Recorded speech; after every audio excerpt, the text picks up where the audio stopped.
Bonjour à tous. Merci d'être venue, Madame la secrétaire générale de la préfecture de Saône-et-Loire et Madame la députée. Donc, le conseil municipal et moi-même sommes très heureux de vous accueillir pour cette cérémonie d'inauguration des nouveaux bureaux de la mairie et du local technique.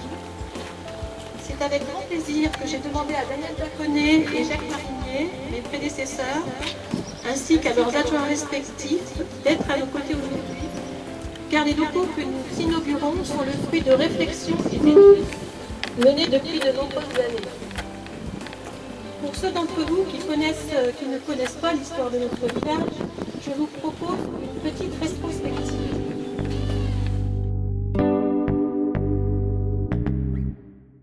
Ce n'est pas rien que d'arriver à la réalisation de tels travaux. Vous l'avez dit, il faut chercher les subventions, il faut monter le projet, il faut que la population adhère aussi à ces opérations. Et mon Dieu, j'ai bien l'impression que vous avez parfaitement réussi ce challenge et je tenais à vous en féliciter vraiment au nom de nous tous et au nom des habitants de Plotte. Plotte qui est, je pense, le cœur battant de la Bourgogne, en ce qu'il est un village tout à fait exemplaire de la qualité architecturale, paysagère, mais aussi du volontarisme qui anime l'équipe municipale, qui a animé l'équipe municipale précédente et encore précédente. Et mon Dieu, on y arrive. Vous le savez, je suis très attachée à l'existence. Madame le maire, merci beaucoup de votre accueil, Madame la députée, messieurs les anciens maires de Plotte, mesdames et messieurs les élus, mesdames et messieurs. Je suis également très honorée et très heureuse d'avoir été invitée à assister à cette double inauguration, d'abord s'agissant des travaux de réhabilitation de la mairie, de la mise en accessibilité de ce nouveau bâtiment et de la construction d'un nouveau local technique. Alors c'est un rendez-vous important pour une cité que de voir visiter la mairie.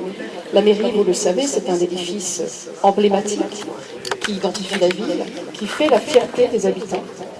C'est un rôle essentiel qui appartient à la mairie, siège d'institution, lieu de rassemblement citoyen et avant toute chose, lieu symbolique.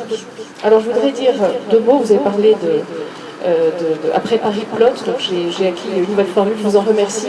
Je ne connaissais pas encore cette histoire, mais je vais regarder de très très près, vous m'expliquerez, merci beaucoup par avance.